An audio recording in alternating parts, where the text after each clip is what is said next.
Hello, everybody. We are going to hunt some bears and some other animals in today's game, Cabela's Dangerous Hunts. Yeah, let's go. The most dangerous hunts. The most dangerous animal of all. Almost heaven, West Virginia, Blue Ridge Mountains, Shenandoah River. Life is old there, older than the trees. I'm going to murder it with a bullet or three. Cabela's Dangerous Hunts for the PlayStation 2. Rated T by the ESRB. Shoot a bear in the scrot. Okay, bye, bear. That was beautiful. Thank dude, you get to warp? Yeah. This is a highly realistic hunting game because whenever really you is. go out and you hunt, let me tell you something, when you go out there and hunt, all these animals just come right at you like these goddamn wolves, not just fucking blow them away like that. One left, outstanding, you betcha. Boom. So You don't got nothing, nobody, nowhere. Let me tell you, I got a bolt action rifle, and I'm just gonna go right here into my green portal, and they say stage 3 or 4. Oh, you best believe. See, I'm playing on the easiest mode, so that way the animals are just like, hey, here I come, rock you like a hurricane, and I'm like, boom, and it's just like, hey, you don't got nothing to do right there, so I just gotta shoot them. And then it's just like, hey, that hurt. And I'm like, hey, that hurt. And so you just got to shoot them some more.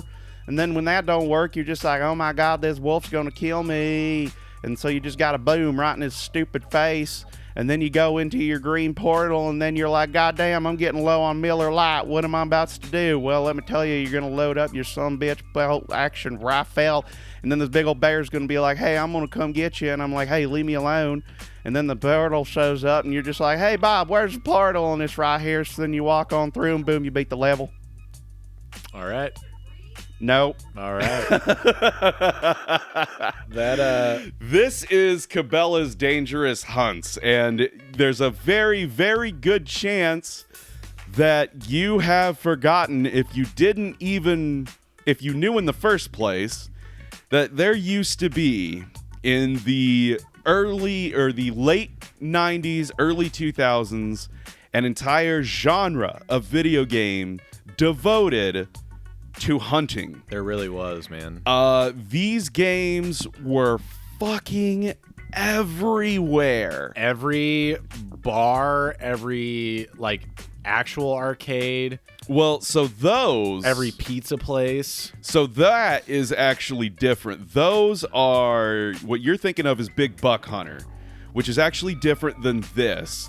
Because these games, although we're playing it on the easy action mode, you are technically supposed to hunt these animals down, and you can actually track them properly like you would in real life. Like when you're hunting deer, you got to check the trees to see if there's marks. You have to look for droppings. You got to look for actual tracks, that sort of thing.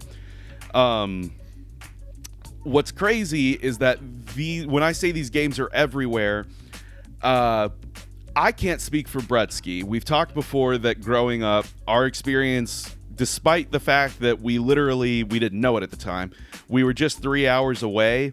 I grew up in small town USA. And so all the Walmarts and your chain stores in that area, they would all have a massive area of very cheap, low budget PC games.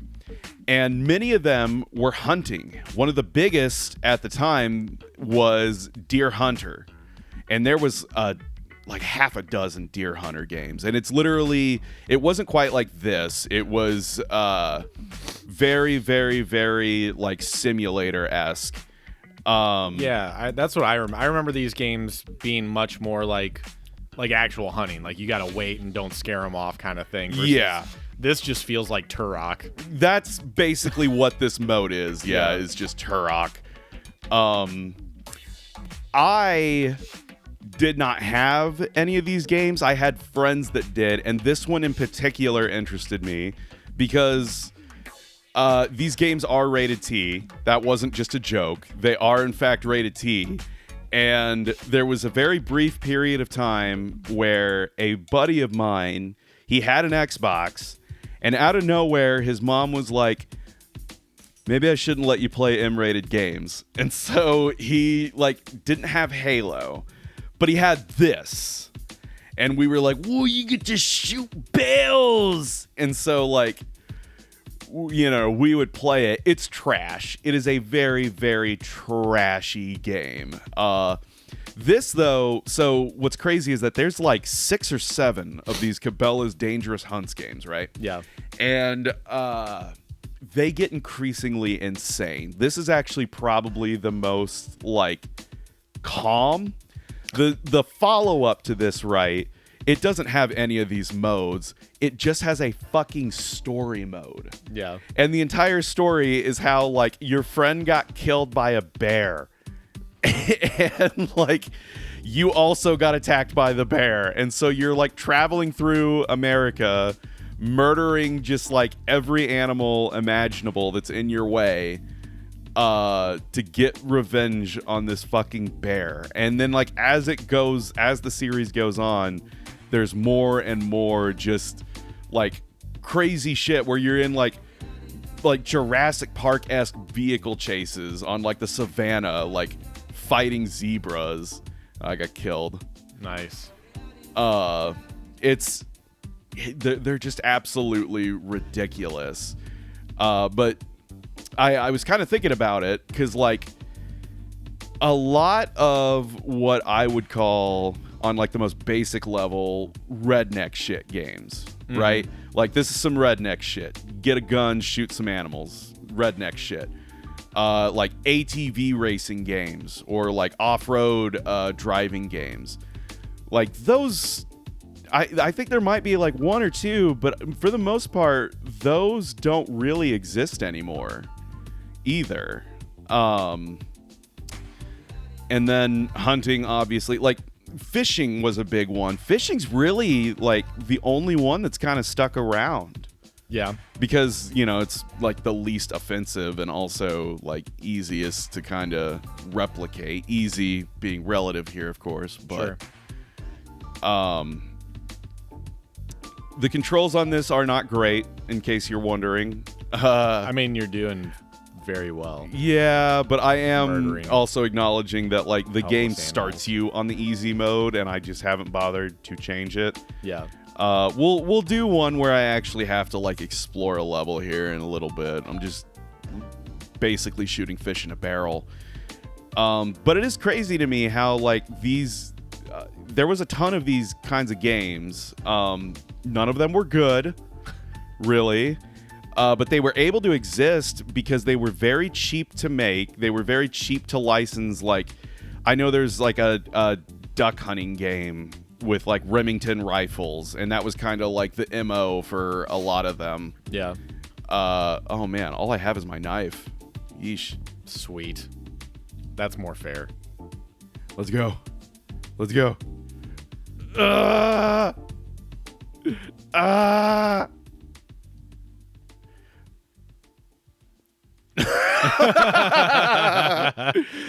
right, let me try a better loadout. See if I can't. So that's funny that you mentioned the whole your buddy couldn't get rated M games. But I have no idea what happened because it was just a brief 2-month period, and then his mom stopped caring again. Yeah.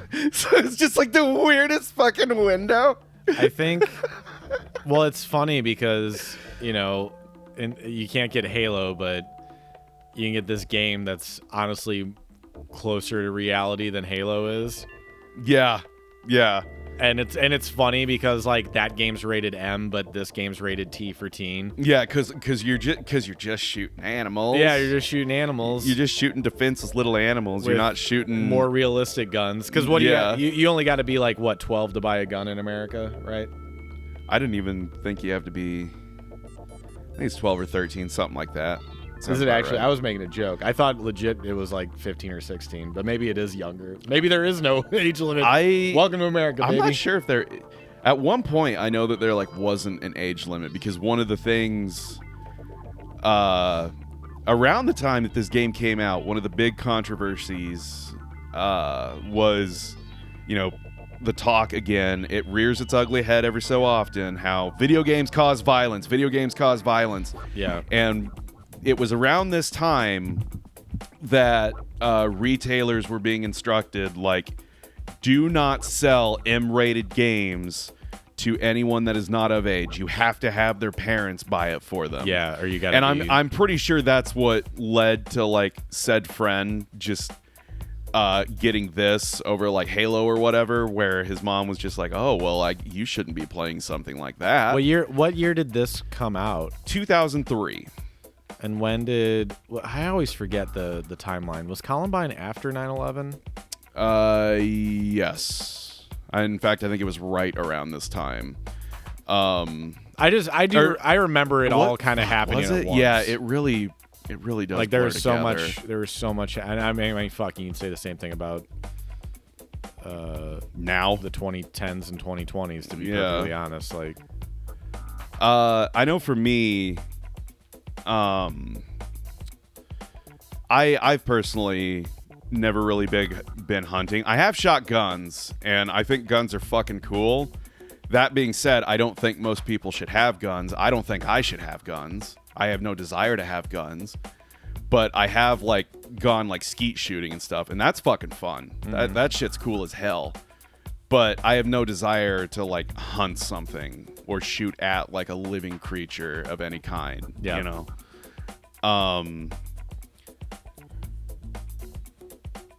This it's weird, the niche.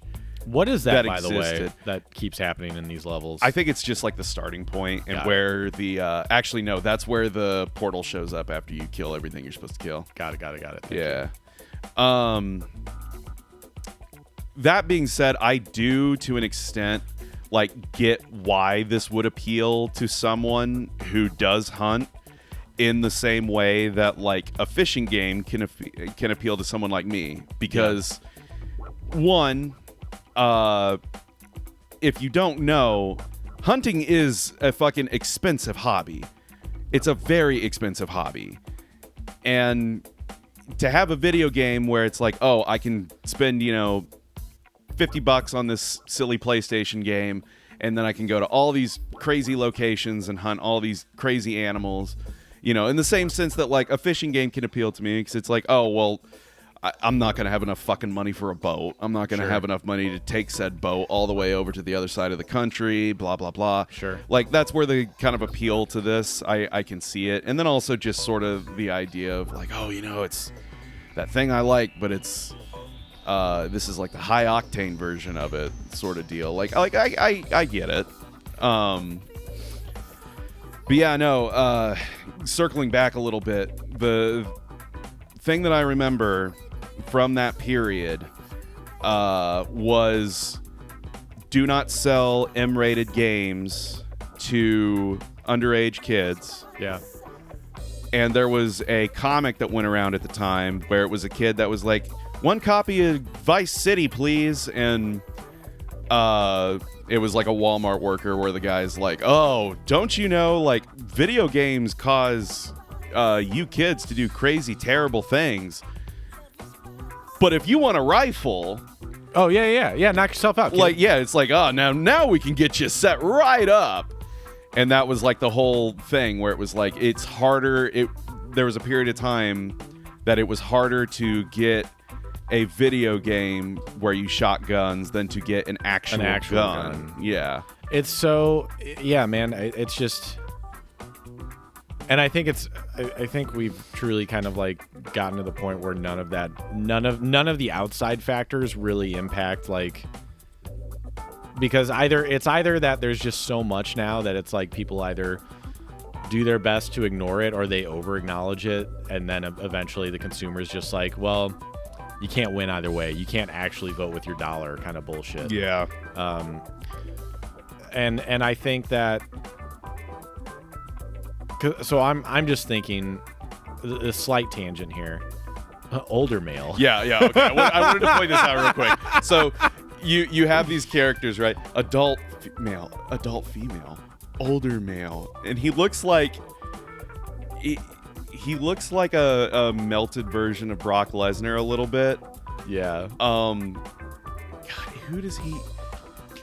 I swear though, there's like an old Chuck Norris movie that has like the main villain looks like that, and I'm trying to remember who the fuck. Yeah, I'm not 100% positive. Probably all of them, really. But then, yeah. younger female, younger male. It's so dumb. We'll be awesome. the chica. I was wondering when you were going to... Yeah, we're gonna do the actual. You know me. If I have the option, I gotta play the girl. Let's see. So, oh my God! Side story before I jump into that. But my other point. I was playing Tony Hawk 1 and 2 the other night. That's like my before bed video game right now. Yeah. Because I'm not actively playing anything else. So I'm just a good way to kind of shut my brain off at the end of the night. And I'm playing it, and I was playing through with a new version of Bonica on that one. Yeah. And I got her, blue hair, kind of like a belly crop shirt. And some big baggy pants or whatever. Because Bonica's essentially like if I was a pretty girl, That's how I see it. Because I always like to do that. And Rachel looked at it and she was like, and I also put like tattoos on her and shit. And Rachel looks over at it and she's like, "Who the hell is that?" She's like, "Is that what you want? You want some skinny belly crop top tattoo wearing girl?" I'm like, "No, that's me as a girl." Is this your fucking e-girl? I was like, "No, that's me as a pretty girl." Like, I swear to God, babe, this is what I want to be. Look, her name's Bonica. What the fuck kind of weird fetish would that be for me to like? And that was funny because then we watched an episode of Broad City where Alana finds this actress that Rachel immediately, like the episode before, she was like, "I love Alana, but she also reminds me of this other actress that I don't like, and she looks just like her." And then that next episode, she's in this episode, and Alana's extremely attracted to her, and they start like hooking up. And she introduces her to Abby, who's her Alana's best friend. And Abby's like, "Oh my God, it's so nice to meet you." And then she hugs Alana as they're leaving. She's like, "She looks exactly like you." And that like shatters the glass for Alana. And like she starts freaking out, and they're like, fucking making out and hot and heavy and shit. And then she like has her arm twisted around her, and she's like, "Oh my God, do we have the same tattoo?" "No, that's your arm." Oh, can I not swim? Oh, I can't swim. Bro, Whoops. No swimming. Oh, yeah, No duly swimming. noted. Yeah, I love bears are strong animals and can kill a man with a few blows. Just a fun fact. Just a few blows, dude. Just a couple blows here, none of them too big. Yeah, so you're actually supposed to be able to like not supposed to. You are supposed to sneak around. You have your stealth meter. You also are supposed to like watch your nutrition and hydration so you don't go hungry or don't dehydrate. Can you like munch on a Cliff Bar to up your nutrition? I think so. Like some kind of granola bar that's basically supposed to be a Cliff Bar. Some pemmican. Yeah. So to circle back, I was gonna mention how, early 2000s was such a, It was a weird time. in terms of weird like time. I think it was a great time in terms of pop culture. I have a lot of fondness about it, but then I also have a lot of memories of like, just being extra sensitive to certain topics and being like, oh shit, kind of fucking scared about a lot of things. I feel like when I was younger,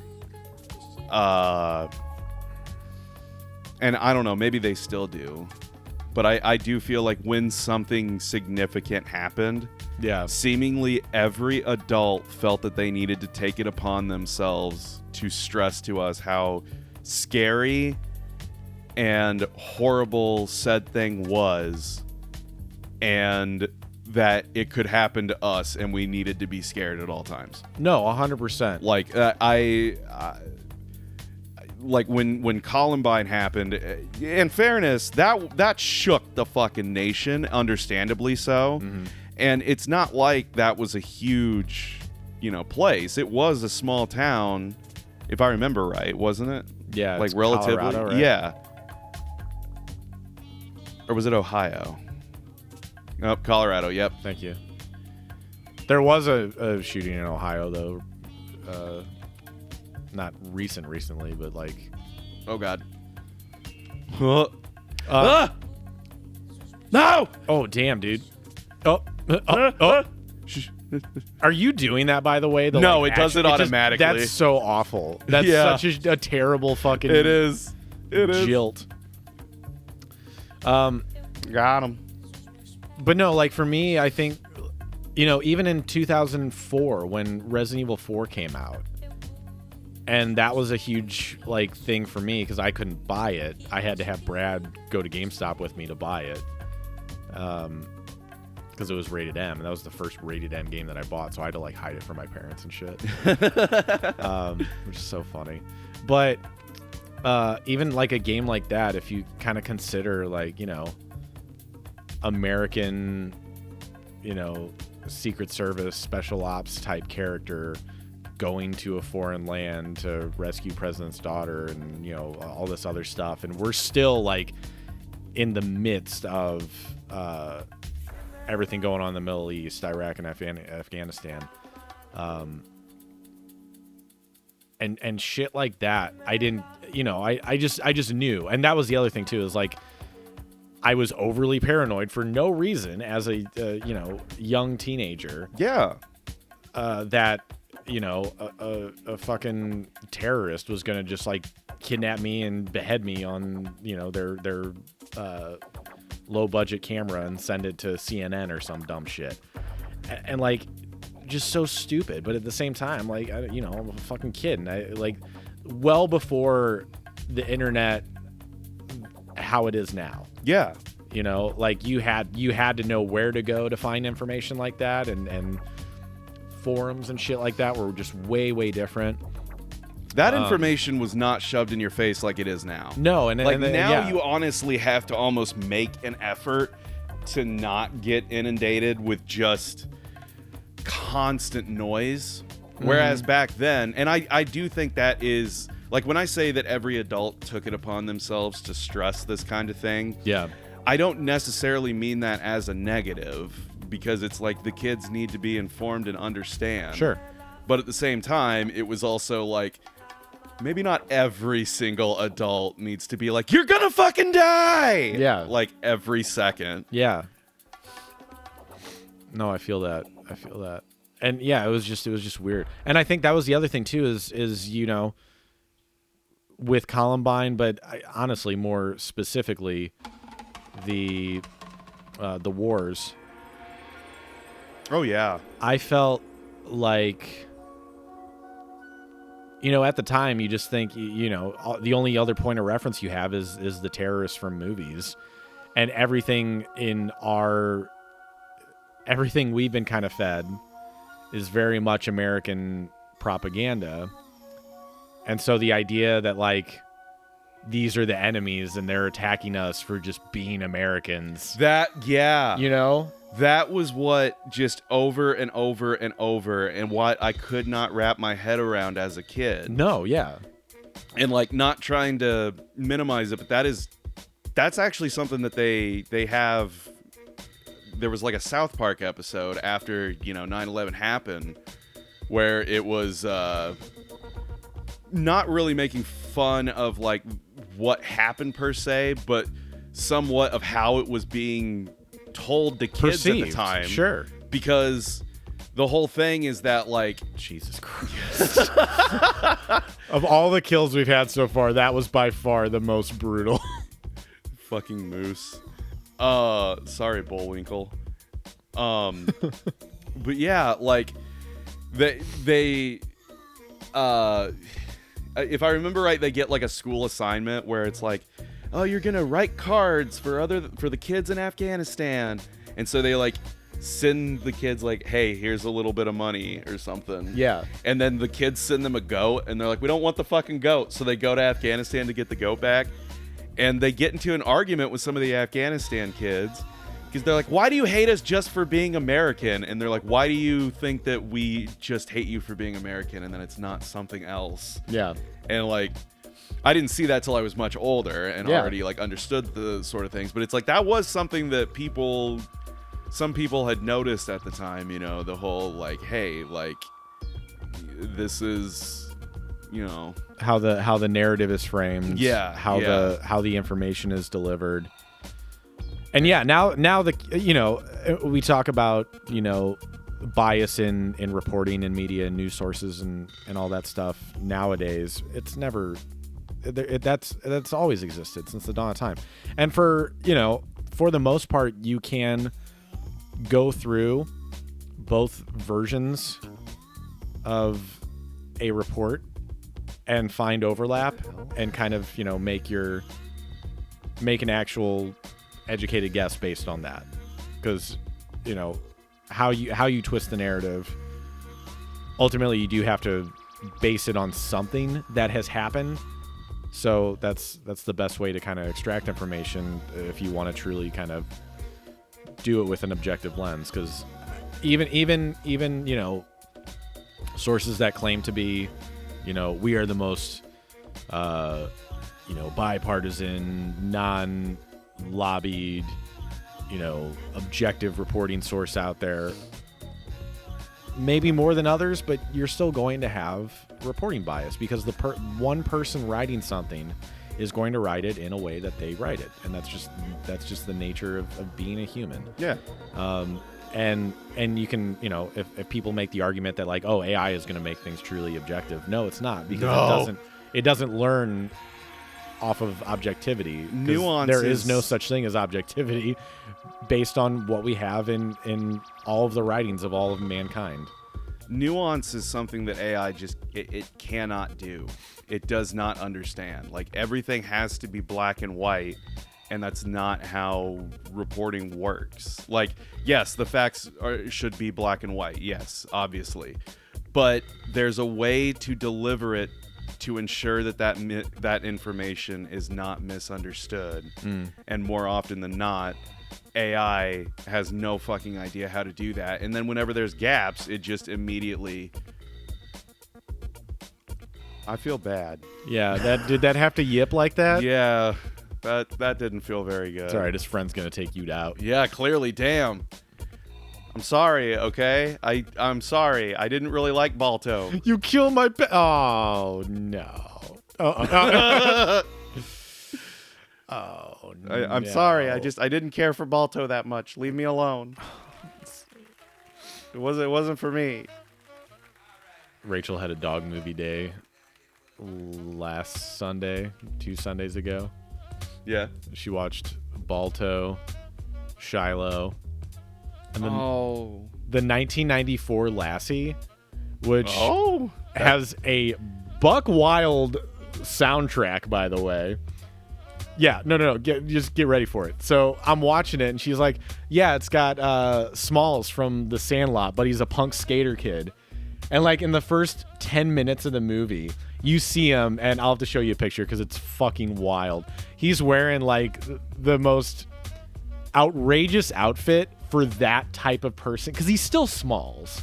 He's not a skater punk by any means. Right. Like, Jonathan Taylor Thomas was one of those characters that could get away with either like the pretty boy prep or maybe a little bit kind of, you know, skate punk edgy. But not nearly like the kid who plays Jesse in Free Willy.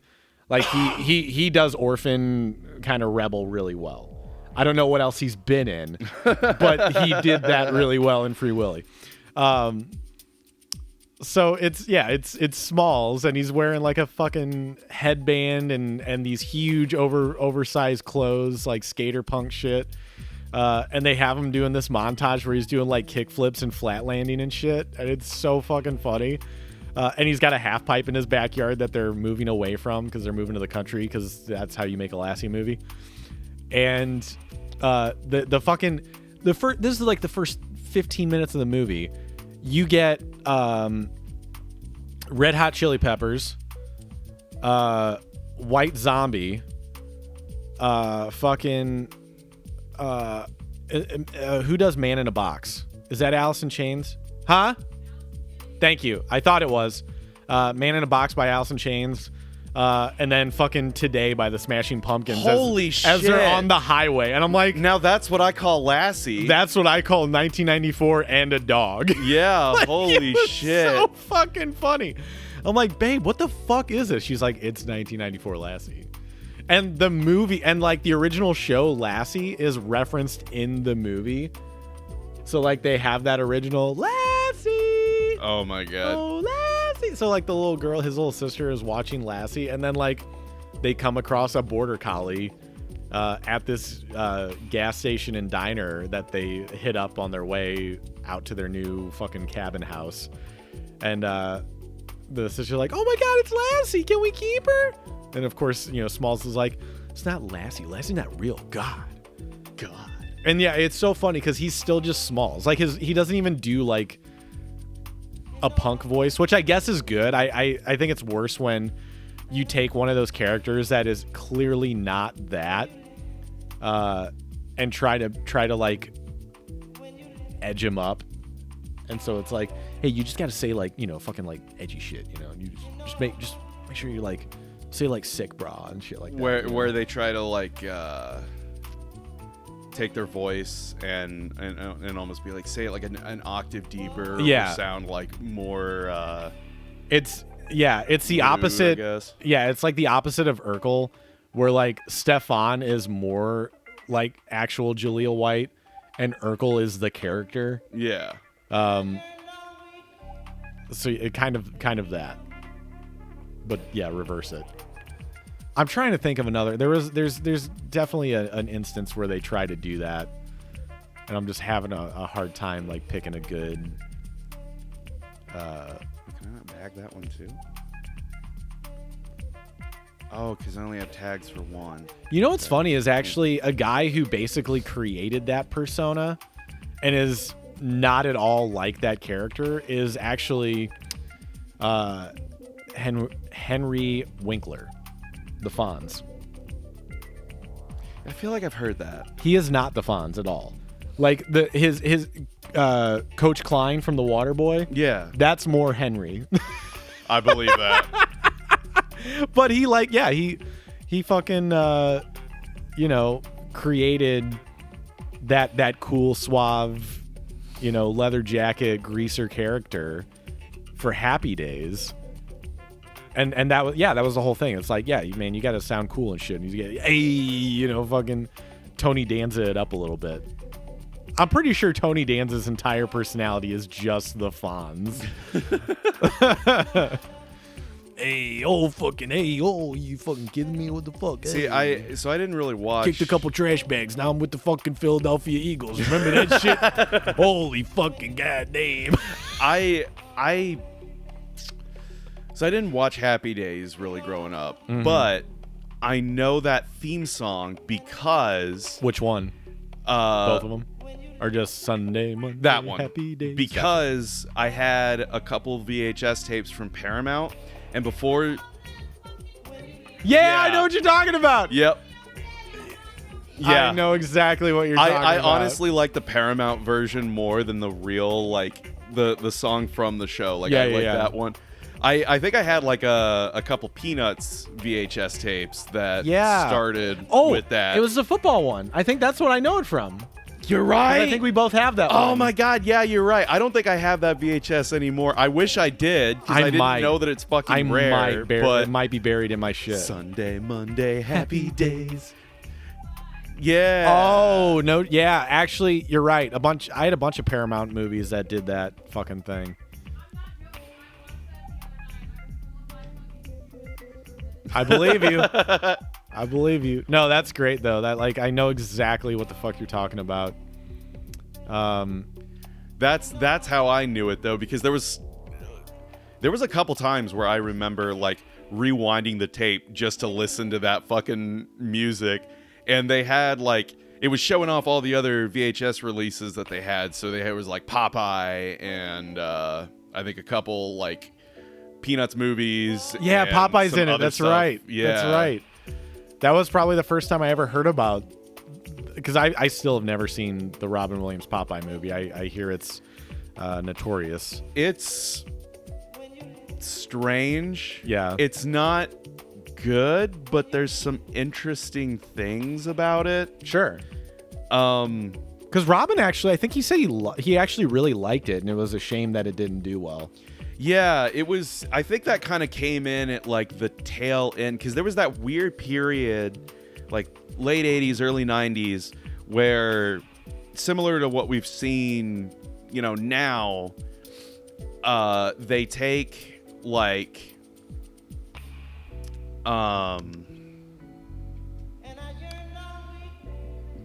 they take old things that were popular and then, remake them Yeah. for modern audiences. But it was specifically that period where it was like stuff that our grandparents Yeah. would have recognized, because there was like that Little Rascals remake. There was a Little Rascals. And there was, of course, the was two Brady Bunch movies. Popeye. There was Brady There's Bunch. Popeye. I think they actually did. Well, they did a I Dream of Jeannie, but that was way later. That was with Will Ferrell. They did fucking Lost in Space. They did do Lost in Space. Yeah, that was huge in terms of like its advertising. I don't think it did that well, though. It did not do well. But I remember it. I saw it. Because it's got Matt LeBlanc, Gary Oldman, fucking oh shit. Fucking Gretchen Wieners, Eliza Thornberry. Oh my god, that Lacey Chabert, thank you. Yeah, a young her is in it. That CGI monkey thing. Oh god, yeah. And then the fucking Danger Will Robinson robot. So one of my childhood friends, I did not realize, I don't even think he knew either, but he had like this big ass toy of that robot. That's what I have. That, yeah. Yeah, we used to play with it. It had like battle damage, and you could bust it open and reveal the inside. That looked more like the original version. I think so. Yeah. All I remember is that there was a few times we played with it where, because he had a shitload of Power Rangers. Yeah, son. So it was like, oh, here's the big robot that the Power Rangers, like, we'll put together he had the pieces that you put together for the Megazord. Yeah. So it was like, oh, the Power Rangers got to come together, and then, oh, it's the big Power Ranger fighting the big robot kind of thing. I don't think, if he did, it wasn't like he showed me the movie or whatever, and even if he tried to, I'm sure I wouldn't have given a shit. Sure. But I don't know that we knew what it was from. It was just like, here's this big fuck off robot toy that he had, Fucking Clone Borg. I put this on, or decided that I was going to play this as like a lark. It's surprisingly relaxing, actually. I was gonna say, you've been able to like carry a conversation with me a lot better than I did for Ninja Gaiden. I mean, granted, again, I am playing on easy, where it's literally a red dot that shows me where they're at, but like, fuck it. I don't want to just bumblefuck around in the woods. Yeah.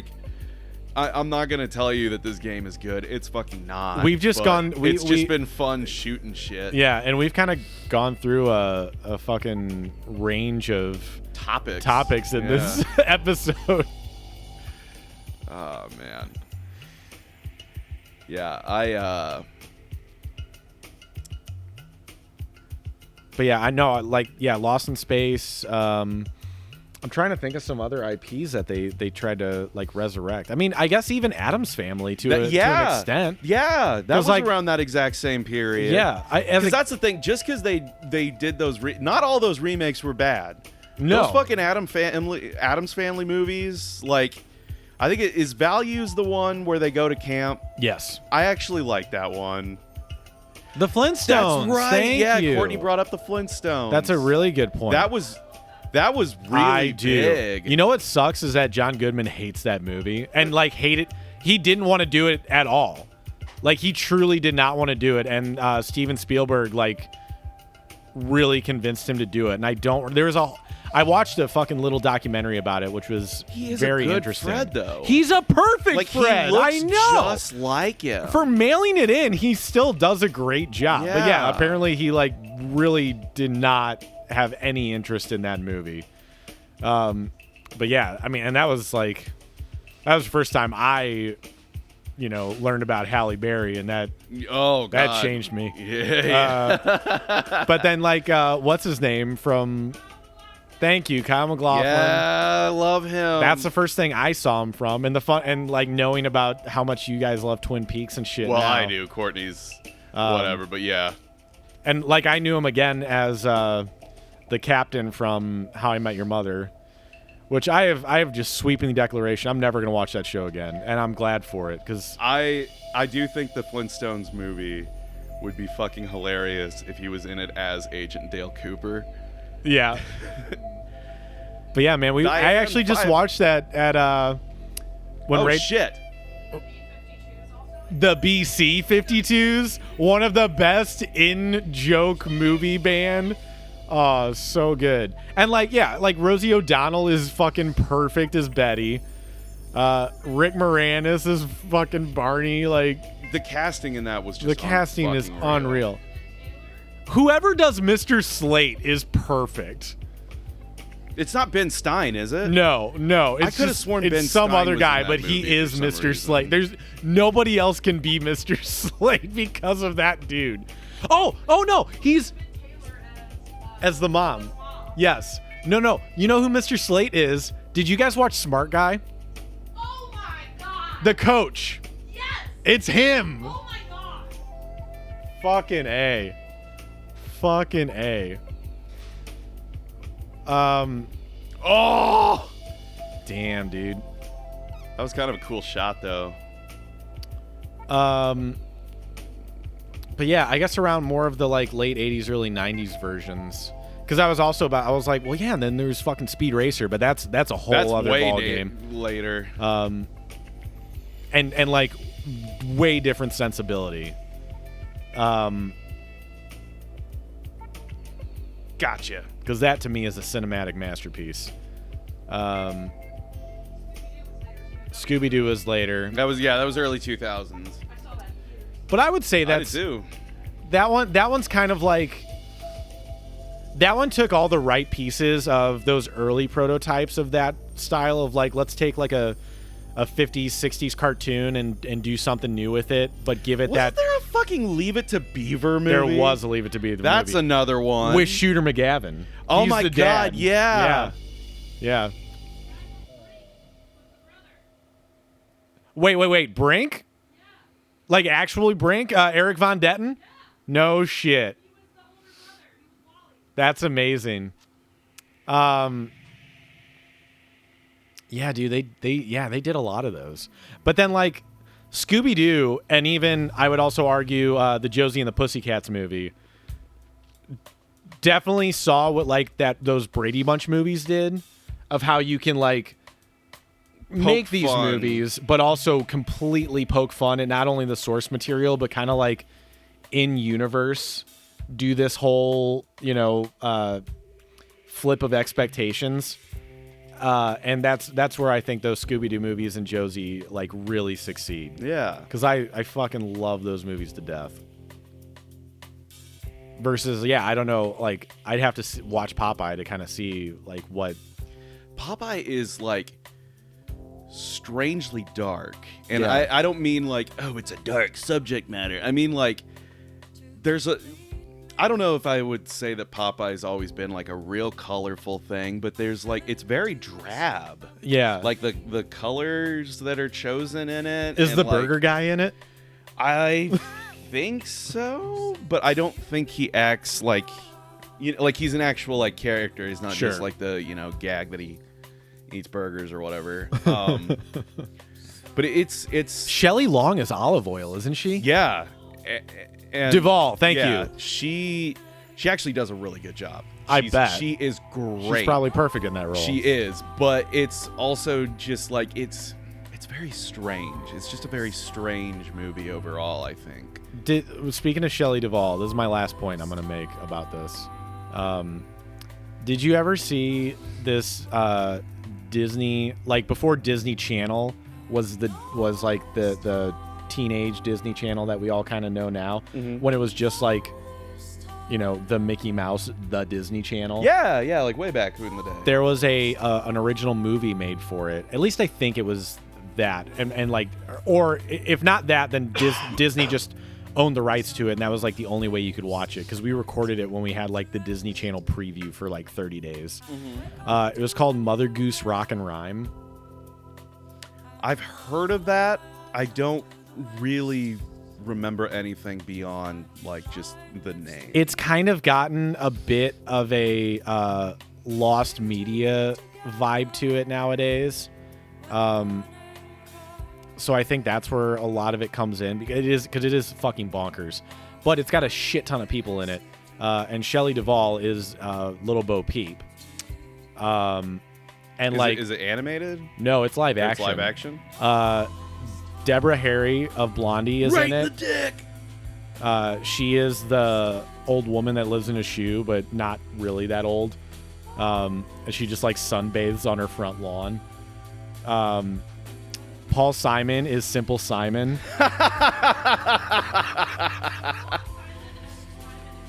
Yes. Yeah.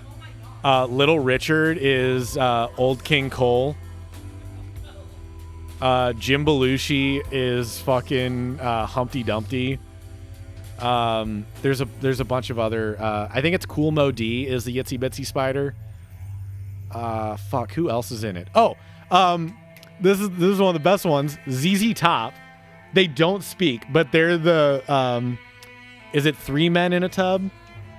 Rub-a-dub-dub, 3 Men in a Tub. Yeah. So it's the 2 beard guys, and then I get the other one are the 3 Men in a Tub, and all they do is like come by and you just hear dun, dun, dun, dun, while they're in a bathtub, and they don't say anything. They just like point to the way they need to go.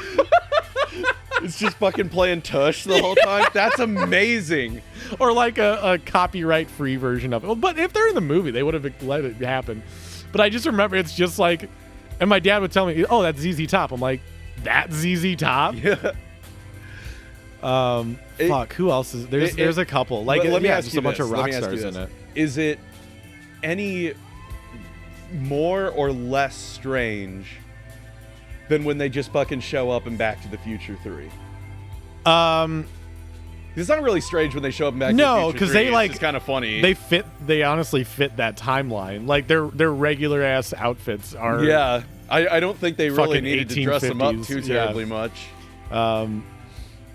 No, that's now I'm conflating myself too. I don't know if I said this to you or if I said this to Dale on one of our episodes, but did I tell you about how like that's the whole like hoedown scene came to be In Back to the Future 3? Yeah. No, tell me. So they were hired as like the band for that scene or whatever. Yeah. And something malfunctioned on the set, and to kind of keep spirits up and whatever, the band just decided to start playing an acoustic version of that song that they wrote for the movie. No shit.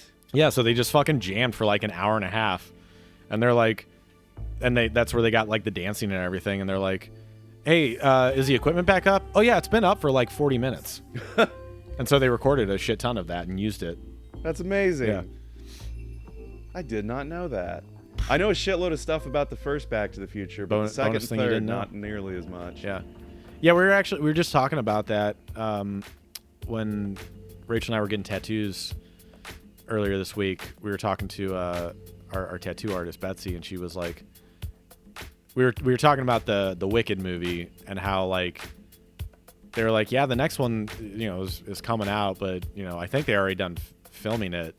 And that's when I mentioned, I was like, I'm sure they probably filmed it like all together, like I feel like ever since The Matrix 2 and 3, like that's kind of just the Hollywood standard now. If like you're gonna do a direct sequel or something like that, it's just easier and probably more efficient and cheaper to film everything all in one go, and then you can do post for the one, unleash that, and then come back and do post for the third one while you're doing your PR cycle for 2 or whatever. I'm sure there's fucking people at Netflix that are super fucking pissed at themselves for not letting them do that for Stranger Things, because now all those kids are like practically fucking 30, and Oh, still yeah, gonna have we to actually have brought these, that up. 15-year-olds.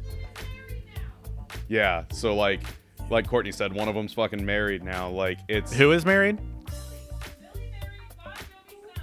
That's right. Oh. Millie Bobby Jovi. Yeah. Millie Bon Jovi. Millie John Bovi.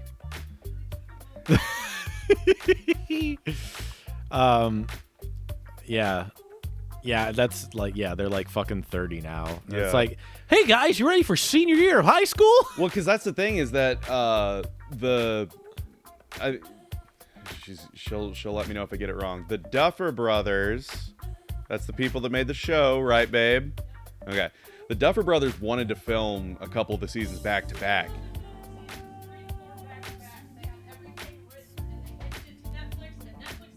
They should Yeah. have. They really should. Yeah, they should have. And I'm sure there's people at Netflix now that are like, oh, fuck me. Like, Yeah. we really should have done that, because, like, They didn't want to commit to that long of a production schedule. Because Netflix is, yeah. yep.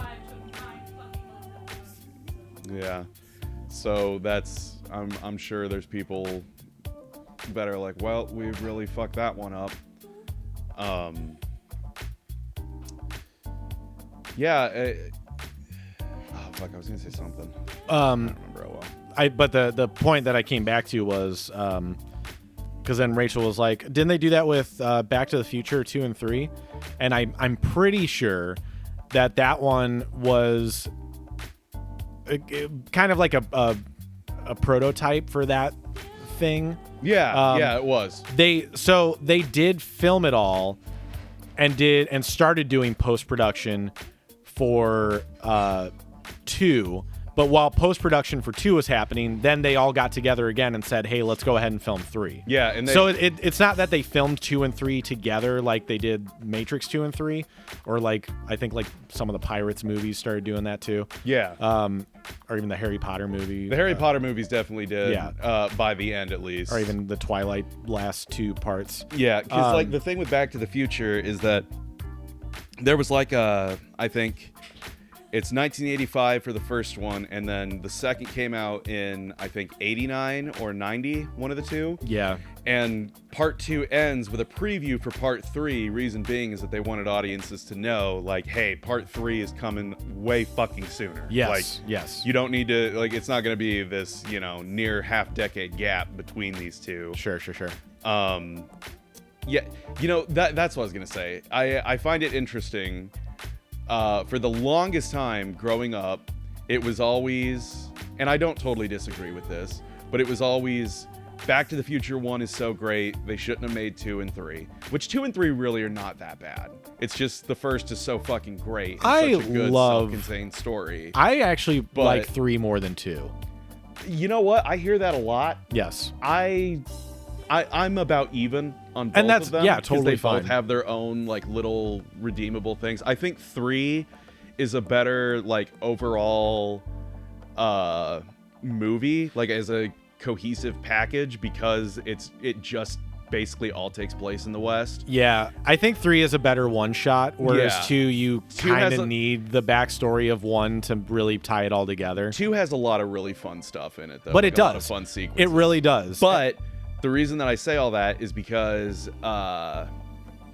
with Back to the Future, it's interesting how we have all these very famous 80s movies that just keep going. They're still doing the Star Wars. They're still doing the Ghostbuster. They're still doing all this shit. yeah. They've never gone back and touched Back to the Future, and it's because of Robert Zemeckis. They've apparently approached him for like remakes and like legacy sequels and all TV this shows shit. and shit. Yeah. Well, there was a cartoon. Yeah. Which the cartoon Was actually fun. I watched it. when I was a yeah, kid. and I always thought it was interesting because you had Doc Brown being voiced by Dan Castellaneta, Homer Simpson, Yeah. which he does great. Yeah. But then every episode is opened and bookended by Christopher Lloyd in like a live action segment. That's right. As That's Doc right. Brown, which is, I always thought that was really interesting. Yeah. Like a fun little thing to do. Man. But he loves that role so much. Yeah, I was gonna say, like, he is so fucking great in that fucking role. That's his Like, role. That's nobody else can. I always loved Yeah. the Back to the Future ride when he was, bouncing Yes. around. He was great in that. I'm so glad I got to do that once in my lifetime. Yeah, Like, honestly, the Simpsons ride that replaced it is pretty fun. yeah. There's actually I thought a Spider-Man ride replaced that. Was that No, something it was else? Simpsons. Okay. We're gonna wrap up this episode after I tell this story, folks. Yeah. At the Simpsons ride, right? So there's all the like different like video packages that'll play ahead of time. Right. There actually is a reference to like very specifically like a canon in quotes reason as to why the Back to the Future ride got replaced by the Simpsons. Yeah. In one of the videos, I think his name's Professor Fink. He shows up. He's like, "Egad, they've replaced the Data Institute. I must go back in time and correct this." And so he gets in a DeLorean.